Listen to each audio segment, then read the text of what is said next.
அஸ்ஸலாமு அலைக்கும் மக்களே. என்னடா கைய காமிச்சிட்டு இருக்கேன்னு பாக்காதீங்க. இந்த கையில எத்தனை வெட்டு இருக்குன்னு மட்டும் பாருங்க. ஆள்காட்டி விரல்ல ஒரு வெட்டு, கட்டை விரல்ல ஒரு வெட்டு, மோதிர விரல்ல ஒரு வெட்டு, அப்புறம் நடு விரல்ல முட்டிக்கிட்ட ஒரு வெட்டு. அப்படியே அங்க இருந்து கொஞ்சம் மேல வந்தீங்கன்னா அங்க ஒரு வெட்டு இருக்கும். இதுல கூத்து என்னன்னா கை ஃபுல்லா வெட்டாதான் இருக்கு. இந்த வெட்டெல்லாம் எப்படி வந்து எனக்கே தெரியல. சோறு சாப்பிட்டுட்டு இருக்கேன், கை ஃபுல்லா காந்துது. என்னடான்னு பார்த்தா கை ஃபுல்லா வெட்டா இருக்கு. சின்ன வயசுல எல்லாம் ஒரு கதை சொல்லுவாங்க. எத்தனை பேர் கேட்டிருக்கீங்கன்னு தெரியல. இந்த சாப்பிட்டுட்டு எச்சு கையோட வெளியே போனா எச்சு பைய வந்து பரண்டி விட்டுருன்னு. நம்ம இந்த மூட நம்பிக்கையெல்லாம் நம்புற ஆளு கிடையாது. ஆனாலும் சின்ன வயசுல எச்சு கையோட வெளியே போகும்போது கொஞ்ச நேரம் கழிச்சு கையில அங்கங்க பரண்ண தழும்பு கிடக்கும். நானும் என்னடா உண்மைதான் போல அப்படின்ட்டு நினைப்பேன். ஆனாலும் ஒரு டவுட்டாவே இருக்கும். ஆனா நான் இப்ப எங்க எச்சிகையோட வெளியே போறது கிடையாது. என் கையில உள்ள தழும்பெல்லாம் பார்த்தா பரண்டி விட்டது மாதிரி இல்ல, கிழிச்சு விட்ட மாதிரி இருக்கு. ஒருவேளை கருப்பை நைட் ஏதாச்சும் வேலையை பார்த்து விட்டானா என்னன்ட்டு ஒரு கதையும் தெரியல. இப்போ கை கிழிஞ்சது ஒண்ணு நான் இவ்வளவு புலம்பல. அது ஏன் இன்னைக்கு கிழிஞ்சி அதுதான் எனக்கு பிரச்சனை. ஏன்னா இன்னைக்கு நான் பீஃப் வாங்கணும். பீஃப மசாலா எல்லாம் போட்டு வரவும் போது கை காந்தும். அதுதான் எனக்கு ஒரு பிரச்சனை.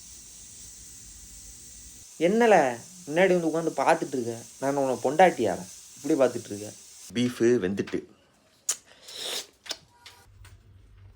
போன வாட்டி பீஃப் செய்யும்போது ஒரு சிக்கல் குழம்பு பத்தாம போயிட்டு சோறுக்கு.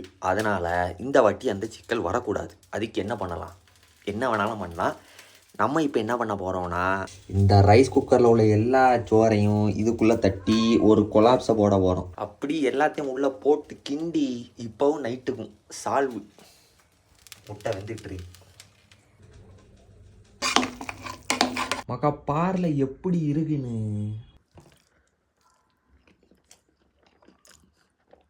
இது தாம்ல டயட்டு, இவ்வளவு தாம்ல டயட்டு, அவ்வளவுதான்.